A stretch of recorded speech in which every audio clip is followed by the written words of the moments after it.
Hey there, how are you doing? Good.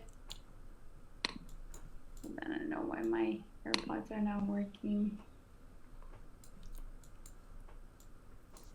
Okay. So I actually figured out what happened with my OneNote. Yep. Um, so remember I told you that my OneNote was like, or my Office 365 was through my school. Mm-hmm. So I apparently like yeah, when you graduate, they kind of cancel the membership. Yeah. So I have to get like an actual Uh-huh. non-student Office 365 membership or something, like a yearly membership. Mm-hmm. You can So still what I'm, access it online though, right? what's that? You could still access it online, right?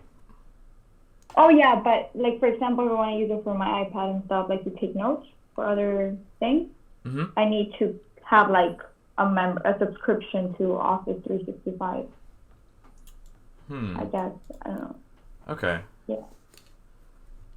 Because I don't think I have a subscription to that. But No, do you actually take like when you take the notes or when you actually write down, you have an iPad, right? oh, not on an iPad. No, I use Windows. Oh, you have a Surface or something like a tablet? Oh yeah, I have the Surface. Oh, but then that comes with the OneNote app. Yeah, probably. Apple always charges for stuff.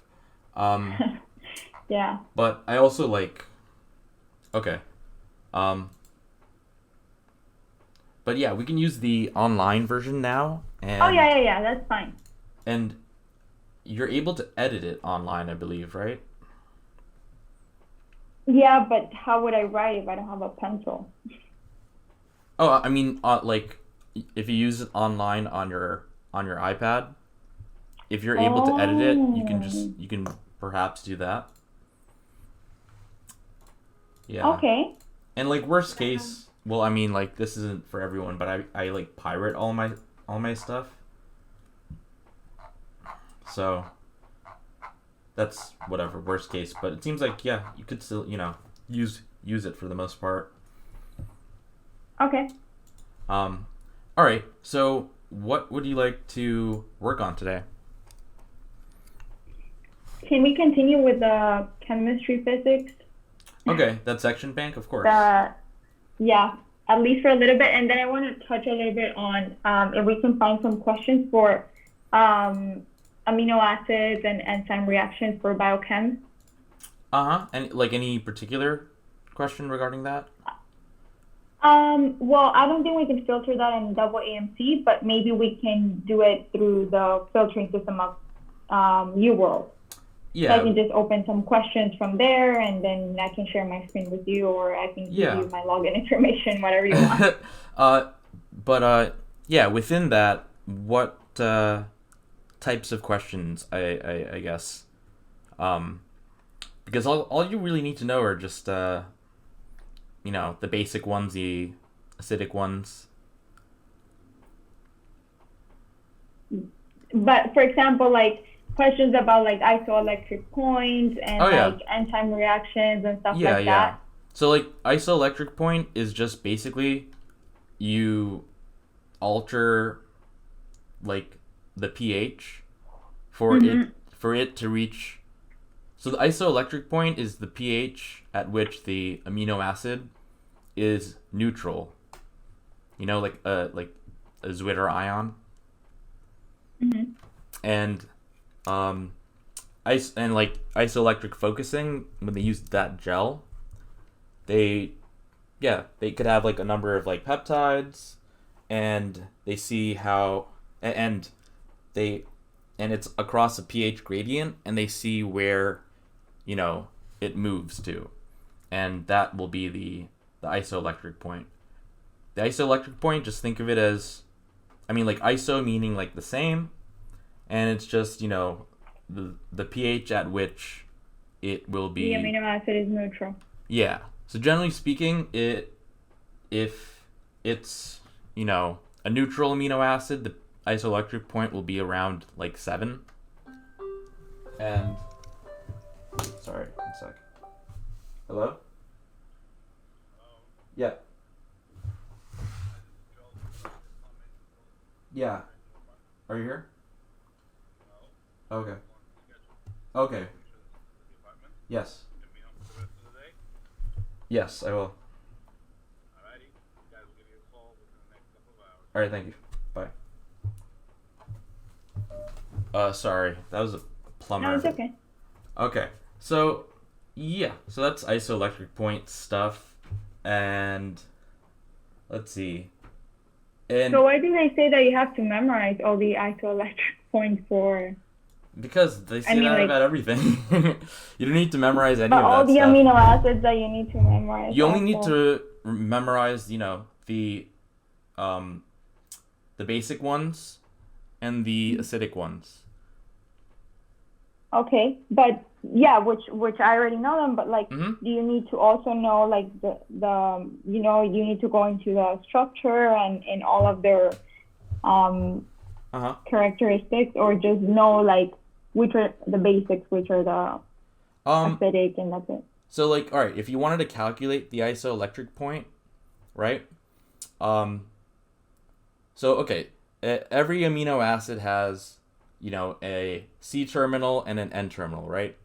Wait. Yeah, sure. Okay. Oh well, just remember to whenever we start going over the questions to Yeah. record it so I can go over it later. I Okay. just remember. Sorry. All right. Okay. I'm recording it using a different Oh, that's fine. app Yeah, don't worry. thing, so I can get like the full screen, because when I tried recording through Zoom last time, when we did the shared screen, like it would only show this shared screen, so it was just like irrelevant stuff from my notebook. But Oh, this time I have got like it. everything, like yeah. But yes. So okay. So the amino term. So the N terminal, the C terminal. So you know what I mean when I say that, right? Yeah, Like, what is at the N terminal? an amino group. Good. And then carboxylic acid group on the other one, right? And the pKa of the carboxylic group is like roughly around like 2 something. And for the amine group, it's like around like what, like 9? So isoelectric point, you just calculate the average of those two. Now, if it was, so yeah, you'd get, something like 5.5, right? Or like 6. So if it's a basic one, there's going to be, a side group or side chain, or yeah, side group that will be, more basic. So it'll have a pKa that's going to be higher. So you just take the 2 highest pKa's and average that. Wait. Sure. So if it is a basic amino acid, then it's going to have a higher pKa. And what you said you take that pKa and you take the 2 pKa's? Yeah, you're always going to take an average of pKa's. But if it is a basic one, you're going to take the higher average of the higher pKa's. And, conversely, if it's a acidic amino acid, you're going to take the average of the lower pKa's. And so, the isoelectric point for a neutral amino acid will be around 5.5. For an acidic one, it'll be lower than that. And for a basic one, it'll be higher than that. And yeah, that's all to it. An actual value, you can still, calculate that, but as long as you are able to see, conceptually how the isoelectric point, will shift, towards something greater than, 7 for basic ones and less than 7 for acidic ones. Yeah, because I think we should do some questions about that. Okay. So I can see exactly what. Sure. All right, so let's get to it. I mean, we can do some of the BB section bank. I'm sure there's tons of Oh yeah, questions for sure. in that also. So Okay, so all right, so yeah, which one do you want to do? You want to do some BB then? Mm-hmm. Okay. Yeah, let's start with the positive side. Let's start with the easier part. Okay. Uh, So, all right, I'm going let to me open up them. the section bank for BB.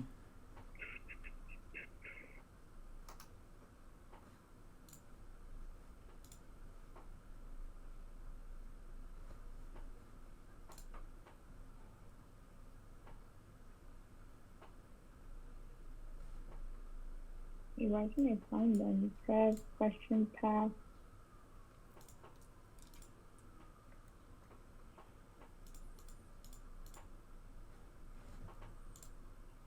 That's weird. Oh.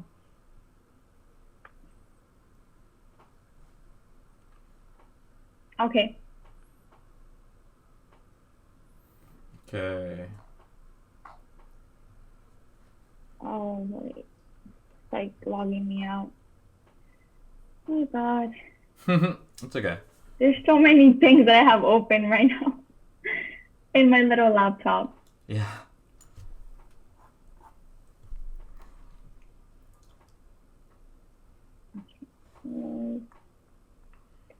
Section bank.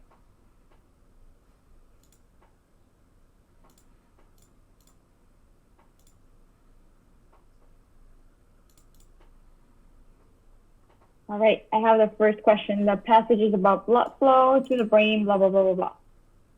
Mm-hmm. Okay.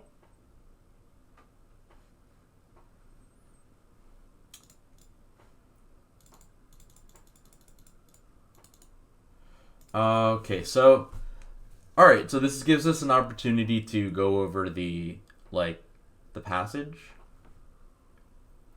Okay. Here, one sec.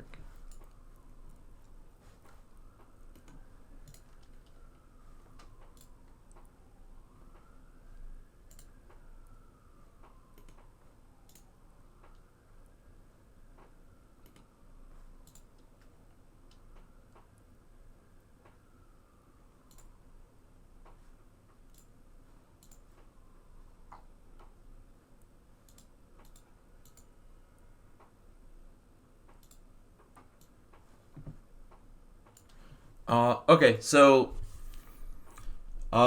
Wait, did you just read that passage? no, I just Oh, I was moved. reading the passage and I was like, oh my God, did you just read the whole thing? No, but all right, now we're gonna read it together. So, Okay. well, first of all, I look at the question, and it says what type of enzyme is likely to suppress CBC. So now I'm gonna look for CBC in the passage, and I You see it. can't do Control F when you're taking your test, can you? No, you can't. So Yeah. you have to get used to being able to find things really quickly in the passage, and I know that's easier said than done. No, but you get used to it. I mean, I do the same thing in cars. Like, you have to constantly do it. Yeah, and I've been reading passages like this for my entire life, so it's but I see it. It's at the end of the second paragraph. So it's talking about a cross bridge cycle for actin and myosin, and you remember that from whatever content review. That's when a muscle contracts. All right, so they're saying that phosphorylation of something is required to make this happen. So what type of enzyme causes oh wait, it says to suppress it. So they're saying that so okay, if when it comes to highlighting, I would highlight phosphorylation On the passage, so phosphorylation of LC20 is required to activate the myosin head. Yeah, just highlight phosphorylation. Okay. And the shortcuts like Alt H and stuff. Shortcuts for, I'm sorry? Like the keyboard shortcuts. Oh, no. I actually click highlight. Oh and yeah, stuff. yeah. Use the shortcuts because they're shortcuts. You're So a keyboard person. yeah. You know all the shortcuts for keyboards and stuff. Like, Mm-hmm. so what is the shortcut for that one? Oh, it's hold Alt and then you hit H. So basically, when I'm reading a passage, my hand is already over the keys Alt and H, and I just double click on phosphorylation, and it highlights it, not like highlight it, but this like the mouse, the normal highlighting that you can do with anything. Then I hit Alt H and it highlights. Okay, let me try that. Mm-hmm.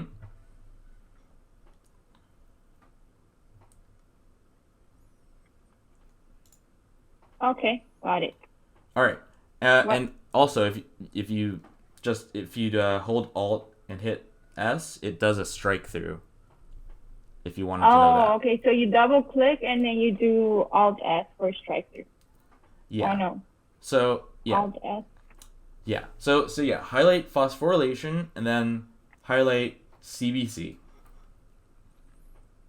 Okay, but wait, the Alt S doesn't really work for highlight for strike through. All right. We don't have to worry about that. Okay. All right. So phosphorylation and then CBC. Yeah. So okay. All we need to. So that just tells us phosphorylation leads to CBC. Mm-hmm. And they're asking what type of enzyme would make CBC not work. Mm-hmm. So it's going to be an enzyme that removes or inhibits phosphorylation. Exactly. So that's positive? Yep. Okay, so we didn't even have to read the passage. Yeah. Question. Yes. Do you always do this? Uh-huh. Like, do you always first look at the question before Yeah. reading the passage? Yeah. Because, at most there's 5 to 6 questions per passage, and like most of the time you can get through those. That's a very small amount of passages, because these passages are from like research papers, Mm-hmm. This one, it says this is from a paper that was published in Nature. So Mm-hmm. I don't know if you've done any like research like in labs and stuff, but yeah. So like reading all those papers, it's a hell of a lot. But so yeah, it doesn't really there isn't really a point to like completely know every single tiny bit of what everything means, because we're not really going to use this for any other reason than answering just the questions that they give us. Just take it one question at a time, instead of one passage at a time, a question at a time. Okay. And if it calls for us to read it, then we go to the passage. So all right, so this one made perfect sense to you, right? Yeah. Okay, so now this one is going to be all right. So they're saying which statement regarding VSM function and cytoskeletal dynamics is best supported by the data in Table 1. So now we're going to basically look at Table 1, but I would also look for VSM. Mm-hmm. And I see it. Do you see it? Yeah, so second to last paragraph, dynamic reorganization of the actin. Okay. Yes. So basically, I would say, so I would highlight reorganization. Mm-hmm. And I'd highlight cytoskeleton. Cytoskeleton. Mm-hmm. And then I'd highlight VSM, contraction, and I'd highlight relaxation. I wouldn't even highlight the and part. Like, you want to highlight as little as possible, just so you get to see like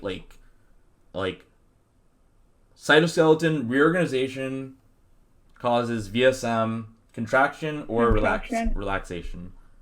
If you because if you highlight the entire sentence, the more you highlight, basically, the less highlighting is worth it, right?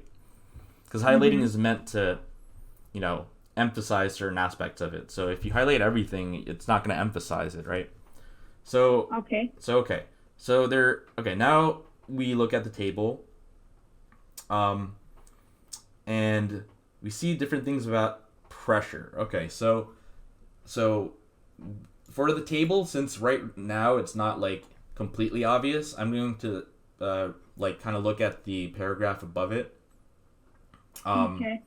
to give it some context. So it seems like it says changes that occur in VSM during the MR, which is the myogenic response. That's up on the first paragraph. Okay. So I would highlight there, MR. So, Mm-hmm. for example, like, don't you think that while you, and this is not like, I'm not saying it's wrong, I'm just saying Sure.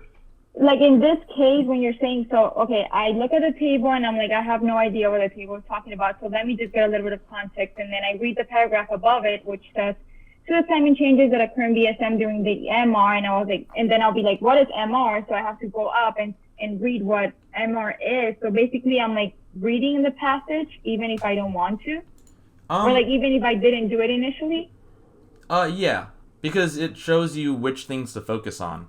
If you read it without the questions, you're going to not know what to focus on. Right, because you don't know what they're going to be asking you. Yeah. So now I know that the MR basically causes, vasoconstriction, right? Mm-hmm. And so now the table, is telling me like arterial diameter. So they're basically changing, Okay, so anyway. So do you see how it says MR? So I would highlight MR, and I would highlight cerebral and vessels. And then, yeah. And vessels. Mm-hmm. Where are you looking for vessel? Where are you looking at vessels? Top paragraph.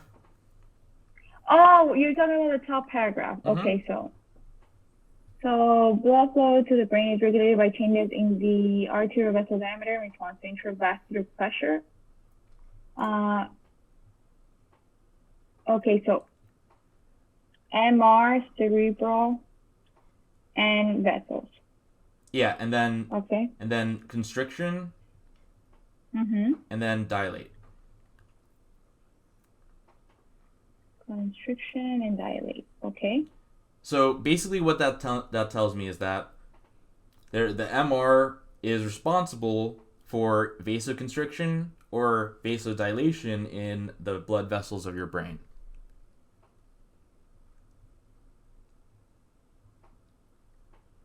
Okay. I was just reading. Sorry. Yeah. Yeah. So okay. So now I am going to take a look at. I mean, I kind of have a good idea of the table, but I'm going to, look at the paragraph right above the table.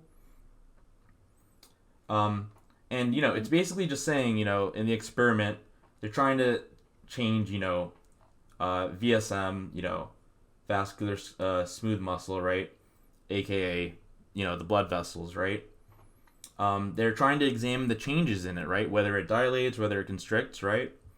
And they're basically just measuring arterial diameter. So, okay, let me ask you this. Like, if the arterial diameter... So what happens to the diameter of the arteries when vasoconstriction happens? It decreases. Correct. Good. Mm-hmm. Okay, so they're measuring that. They're measuring the amounts of phosphorylated LC20. Mm-hmm. And then, how is phosphorylated LC20? So it is required to activate the myosin head, which will cause muscle contraction. Okay, so that will be an indication of arterial contraction?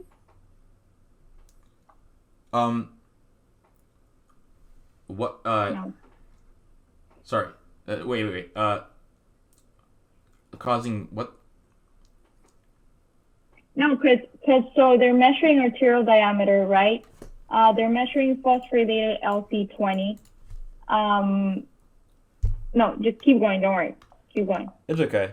I'll write some stuff in the notebook as to how I would like process this.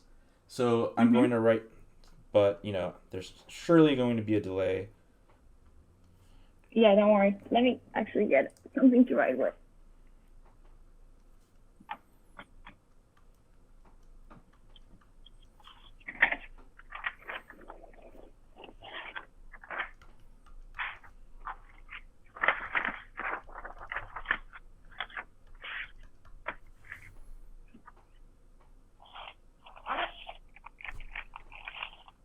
Okay.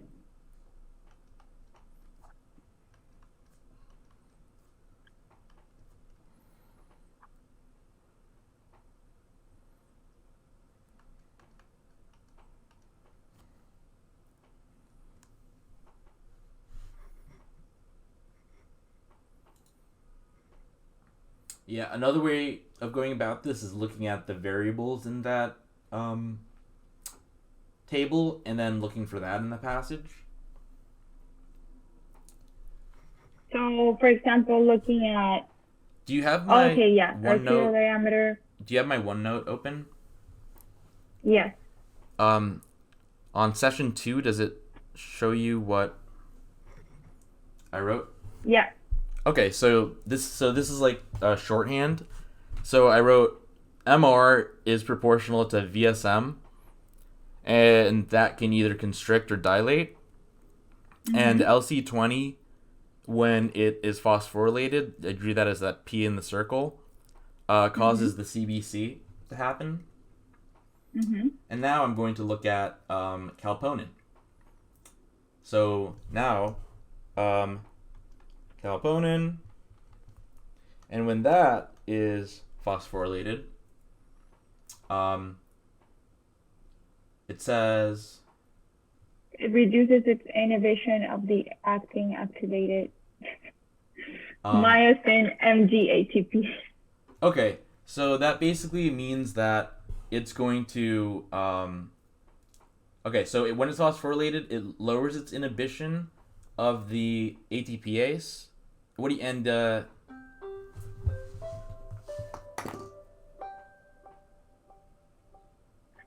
Sorry. Hello? Oh, okay. Call me when you're here. Bye. Sorry, I have to have a plumber here and fix stuff.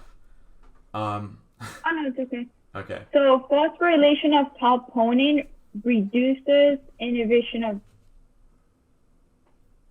actin activated myosin. Yeah. So basically, like, it removes the ATP. I suppose. So if it's phosphorylated, it'll cause more of the ATP to like connect essentially. That's all. I mean, like, that's all we need to know for now.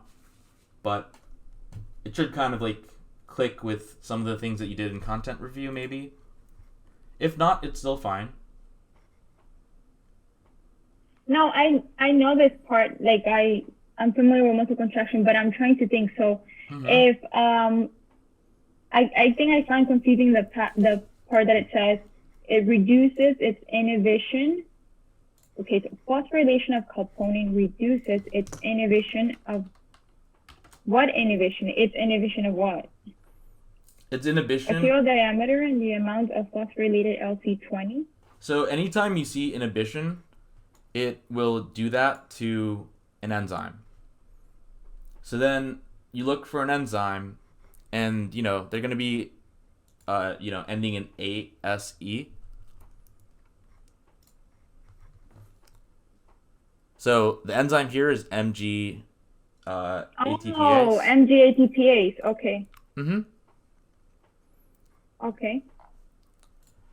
Okay. So yeah, and then let's see. All right, G Actin were determined in response to a three. So G Actin is just a type of actin. Like, so I'm looking at that like passage above that one that we're looking at, which is basically the third passage down. Yeah. And maybe I'd just highlight G-actin, polymerize, F-actin. G-actin, polymerize, okay.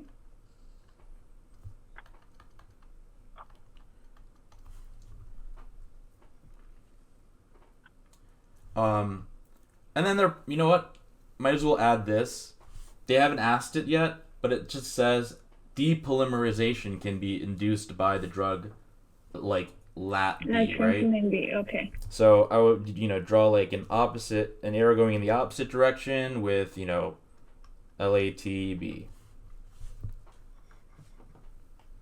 Okay. Yeah. So, what do you think the MG ATPase does? So it actually hydrolyzes. Well, it will break down ATP. It'll get. So if something gets phosphorylated, right, it's going to like dephosphorylate it. Right, so it's going to dephosphorylate ATP. Yeah, it's basically the answer of that thing that we had in the question before. Like it's a phosphatase. Right, so basically it turns ATP into ADP. I think so. Yep. Yeah. It takes away a phosphate group essentially. Okay. Yeah, and so I basically wrote that in the notebook, and that's why. By the way, when people die and they get rigor mortis. It's because there's no more ATP available to allow the myosin head to detach from the... Exactly. Good. Yeah. So you know all this content. Okay. So now let's just look at basically what happens when we alter the the interior pressure, right? The internal pressure of whatever a brain blood vessel. So, okay, if we increase the pressure, it seems like and then I'll write this also. So, whatever, diameter. As we increase the pressure, the diameter decreases, right? Right. Yeah. So I'd say, it's inversely proportional to the pressure. Okay. All right. Now, phosphorylated LC20, as we increase the pressure, it increases. I mean, it reaches like somewhat of a stable point. But yeah, it increases. So then I'd write whatever. Phosphorylated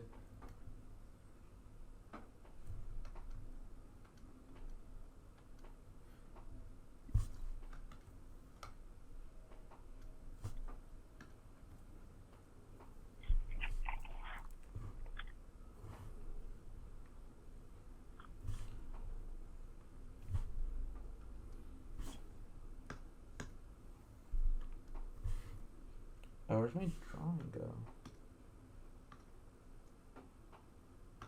Okay.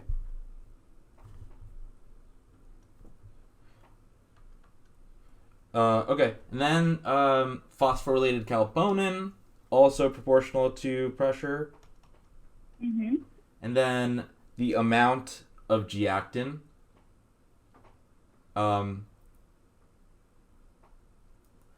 Indicate data are normalized using a 10. Okay. I mean, yeah, that seems What do you... Yeah? Oh, what is that? So indicate that data are normalized. What is that important? Yeah, so since everything else has units, right? Or is a percentage. And G-actin is the number of it. They're just trying to tell you that the numbers like 1 and 0.3 or 0.3 and 0.1 and stuff are they're not like how many molecules are there. They're just compared to the standard or the control or whatever, which is 1. So basically what it's telling, so it's like let's say that 1 is like the normal amount. It's really like going to be like, like millions or billions of these molecules, right? So I knew what normalization was. I know they do it a lot with protein when like they're trying to measure protein quantity, right? yeah, when you normalize something, essentially what you're doing is you're setting like a basic kind of standard, and you compare it to that standard instead of having like an exact amount. So, yeah. So, for example, what they did here for G-actin was that at 10 millimeters of mercury of internal pressure, Yep. the amount of G-actin was 1. Yeah. One what? 1 unit? Exactly. So there's no. So that's why they had to normalize it, because we don't know how many. Like, they're not going to give us like the exact number of molecules of G-actin. That's going to be hard to figure out. So they just use that as that standard to say this is 1. Think of it as 100%. Okay, so then for 80 it would be 30%, and then for 120 will be 10%? Yeah. Okay. So like, yeah, we're just looking at changes basically, right? Mm-hmm. So yes. So basically, like, whatever number, or rather, I would write concentration of G-actin, and it goes down, right? So that's also inversely proportional to proportion. Mm-hmm. So basically, we just went over the entire passage, more so than we need to for this question, but now we can look at that question. Okay. So, which statement regarding VSM function and cytoskeleton dynamics is best supported by the data in Table 1? Okay, so we'll go through, each of them. So, vasoconstriction is associated with an increase in ratio of F-actin to G-actin. Now, what do you think about that? Well then, so if vasoconstriction is inversely proportional to the pressure, but the amount of G-actin, it's also inversely proportional Well, to the pressure. Well, A isn't saying anything about pressure yet. It's just saying, is it true? So, So G-actin turning into F-actin happens through what? Like polymerization, right? Okay, yeah. So, But since it said vasoconstriction, that's why I looked at the arterial diameter, right? Oh yeah, but they're just choice A isn't saying anything about that. All it's saying is that okay, we can look at it that way. So vasoconstriction occurs as we increase the pressure, right? Yes. Because that diameter decreases? Mm-hmm. Okay. And then the G-actin amount decreases as well, right? Yes. All right. And it decreases because it turns into F-actin, right? Mm-hmm. So A would be true, wouldn't it? Yes. Okay. Now, of course, we're not going to leave it there. Let's look at B. Oh my God, no. So it's A. So okay. B is saying F-actin levels decrease as phosphorylation of LC20 increases. So that is F-actin levels decrease. Oh no! It's actually F-actin levels increase. Correct. Yeah, because if G-actin is decreasing with phosphorylated LC20, then F-actin needs to increase. Mm-hmm. Okay. So B's out. And then let's see. Vasodilation does not affect phosphorylation levels of calponen. Here, I'll be right back. I have to just talk to this plumber.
Okay. Okay. All right, let's see. So, vasodilation does not affect phosphorylation levels of calponen. So, what is that, No, it actually affects. I mean, it does affect that at some point, because if you look from 120 to, if you actually compare the arterial diameter, it stays at 18, but then it goes down to 7. Yeah. So it does affect it at some point. Yeah, it goes from 7 to 18. After that point, it doesn't, go any further. Right. So, but it does certainly affect it. Okay. Yeah.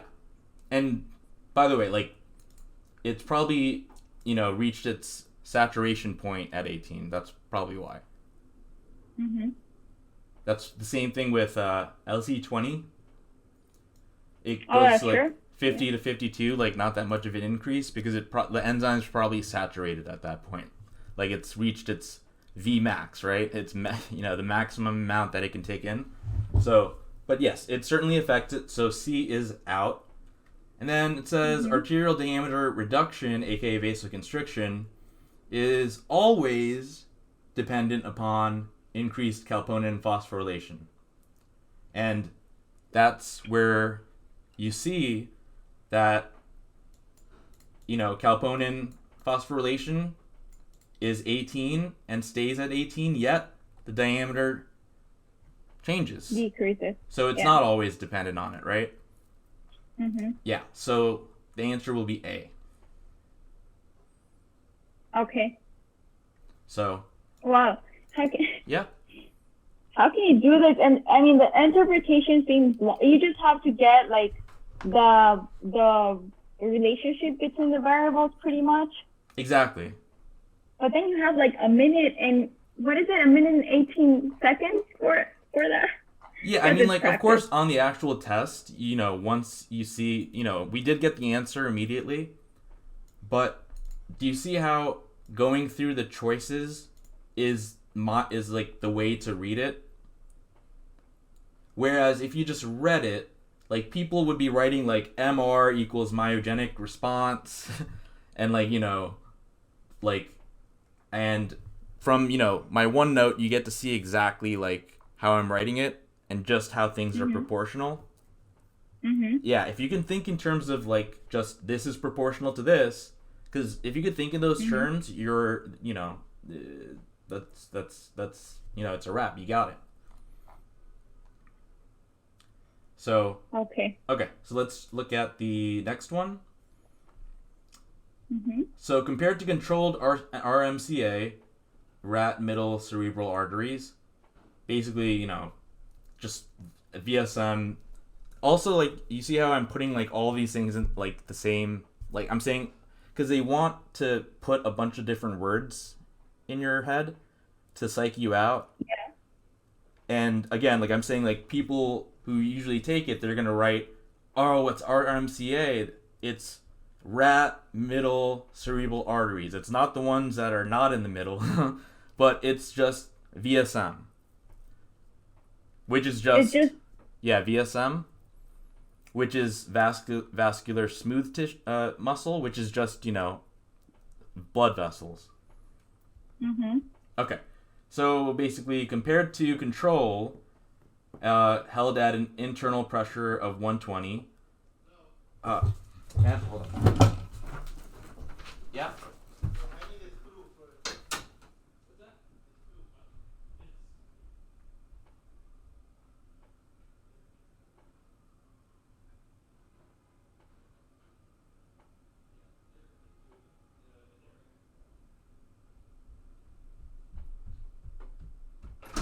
Okay, so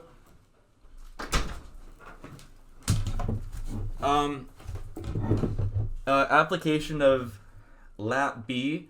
So like sometimes you get a sense of like knowing. Did you know that this was going to be on the passage since you emphasized on lap B? I mean, like I technically did this before, but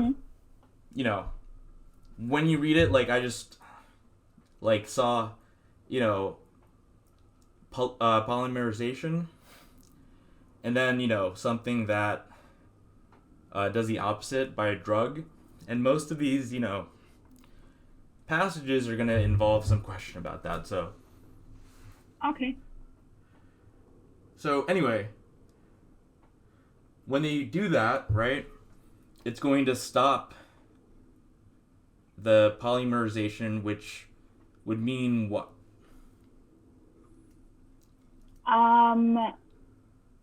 They would, hold on, research.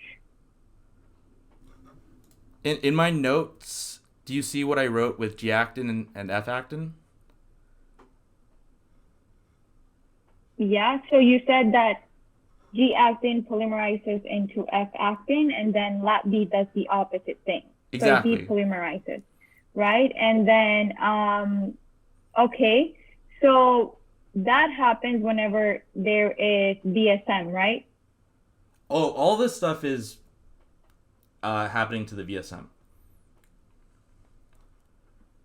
But basically all you need to know, though, is that, like, what's going to happen to the... I mean, if polymerization causes there to be more F-actin...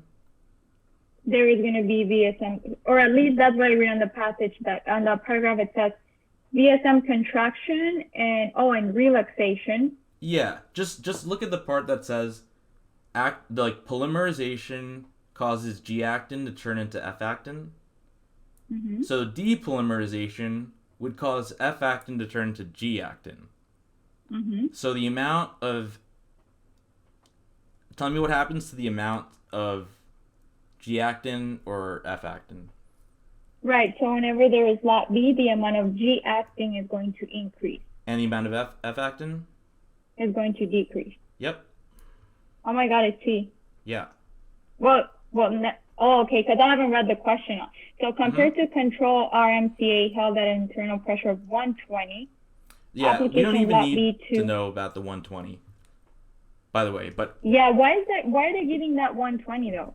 That's what they do. That's how they give you all this information because they want you to think the 120 is important, and they want you to look at the table and look at where it says 120, and they want you to look at G-actin and see that it says there's less of it, and then they want you to see not choose the answer that says that there's less of F-actin. Oh, wow, that's mean.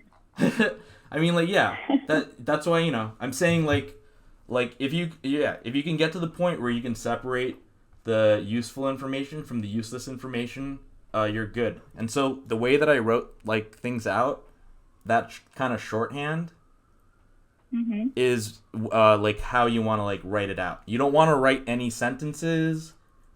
You don't want to write, what VSM is, because I guarantee, because 270 people take this test like a year, right? And they're smart. They're like the smartest. Like pre-meds are like the smartest people compared to like other groups, and so this is like a hard test, and they have to make it hard because they need to like they can't let everyone in, right? So they're going to, and another thing is pre-meds are the type that take thorough notes about everything, right? And going about, this test you can't go about that way because it's never gonna work. That's what you see, or like it has happened to many of my friends. Like they have like really good GPAs, or like they're really good like in their classes. Yeah. But then they take this test, and whatever they get, it's like not proportional to. Oh, sorry, my phone. Yeah. Not proportional to what they did in college, like. Yeah. And again, remember, that's why math majors and physics majors like score the highest. Yeah. Like even though this is about like biology, right? Because it's more rational and logic. Yeah. Stuff. And in physics, basically, where we are just looking for, it's very reductionist. We're reducing everything down. But yeah, so that's the answer right there, right? Okay. And by the way, so they start off by saying compared to a control, right? So it's not going to be, we're not going to be using anything in table 1. But yeah, that's also why I say like I want people to know like why the wrong answers are wrong, because the wrong answers are designed to be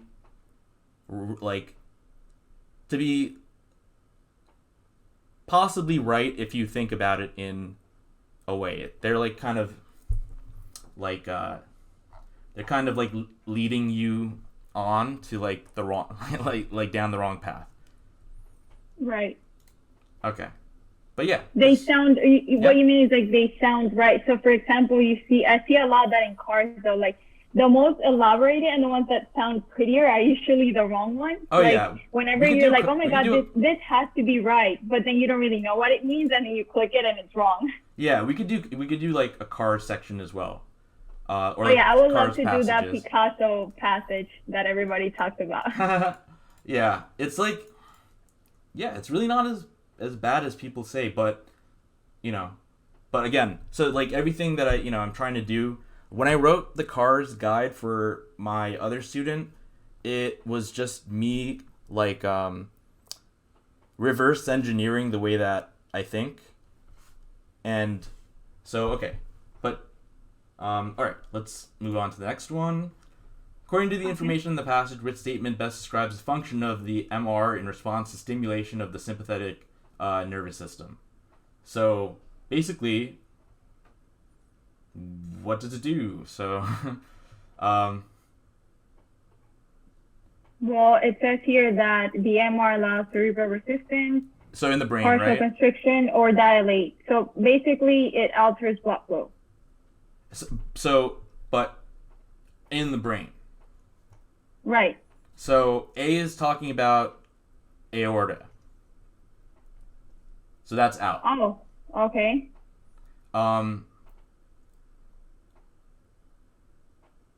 Now, moderates blood flow to the brain under high pressure. Yeah. And it says, in response to intravascular pressure, right? In the first sentence. Oh, in response to intravascular pressure. Okay. Yeah. That's why it's a response, right? Right. So does this high pressure where they're referring to is what, like not intravascular, they're referring to actually intravascular. External pressure? Intravascular. Because think about it. There's no there's no other pressure in our bodies really that we can measure. Right? It's just like blood pressure, right? Mm-hmm. Yeah. Okay, so that can be an option. Yes. Because And C says enable cerebral resistant arteries to locally vasodilate. Okay. I mean, that can be an... So what's the difference between that and B? Yeah, they sound pretty much... Well, that B is saying that it moderates it. Basically, it allows for either constriction or dilation. Correct. And then C says that it only enables dilation. Exactly. So so C's out, right? C's out, yeah. Because any type of statement that is like absolute means that it's easily proven wrong, right? Okay. So C is out, and then D. Forget it because it says abdominal cavity. Yeah, which by the way, that's what happens in the parasympathetic nervous response. Right. Yeah. But then really the stimulation of the sympathetic nervous system doesn't really matter. Yeah, it doesn't. I just wanted to add that bit. Oh. Yeah. So blood flow to the brain is regulated by changes in arterial beats. I just want to know how did you actually got so quick the fact that it was only to the brain, because then I would be thinking like. Oh, we did that from the beginning, remember?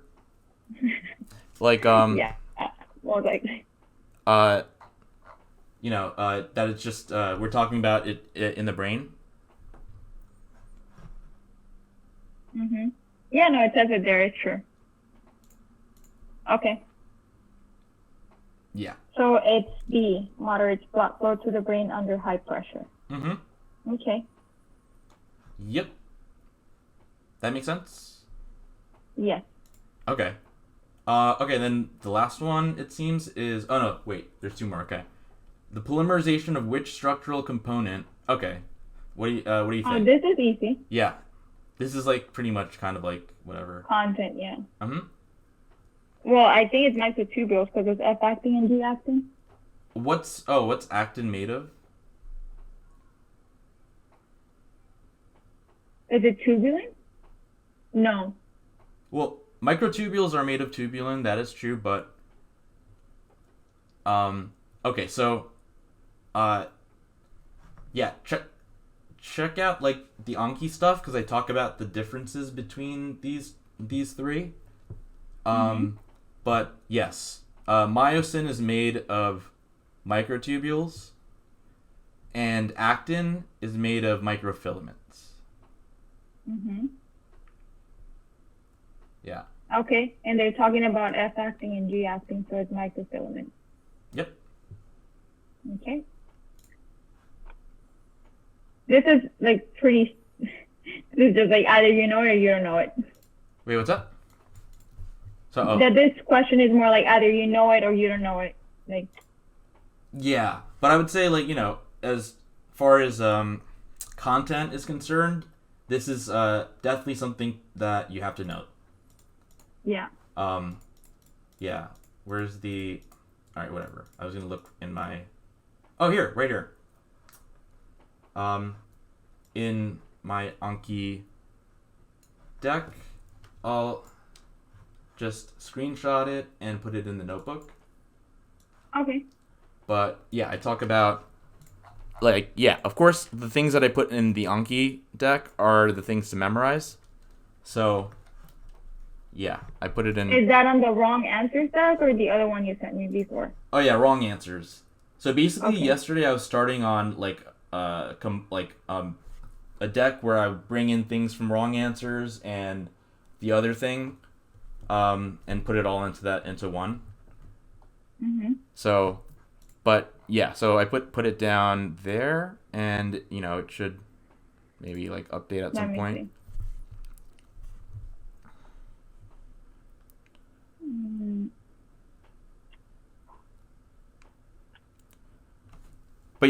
definitely remember that. Oh, I see it. Yeah. Okay. Yeah. Myosin, microtubules, and actin microfilaments. Mhm. Okay. And so, okay, and also microtubules are the largest, intermediate filaments are in the middle, and microfilaments are, the smallest. So that can also give, like, you can also learn, like, from that, like, thick, like, thick and thin, I forgot. You know what I'm talking No, about? what? I'm sorry.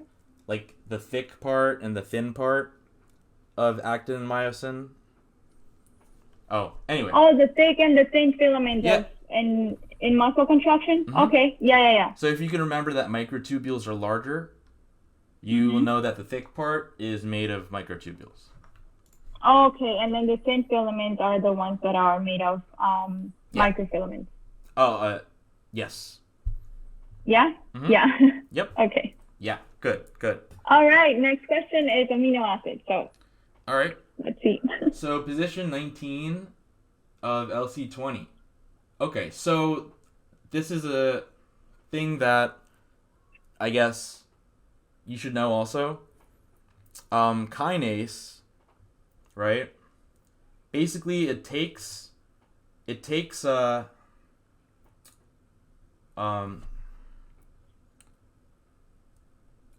phosphorylates, I believe, through either serine, threonine, or tyrosine.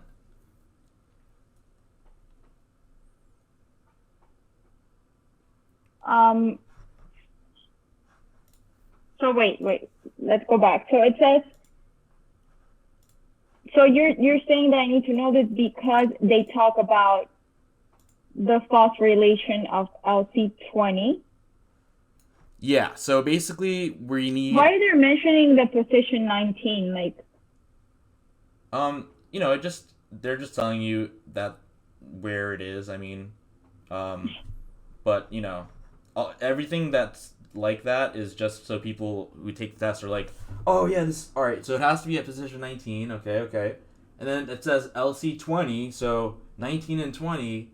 But they want to confuse you and make you think that things like that. It doesn't matter. Oh, but wait, it says here in the passage, on the second paragraph, it says, which activates an enzyme that phosphorylates amino acid residue 19 Yep. of the That's actin light chain. Okay, one. I was like, they never mentioned any residue in the protein, so I was lost on that part. Oh yeah, they say that in the second paragraph, phosphorylates, amino acid residue 19 of the myosin light chain LC20.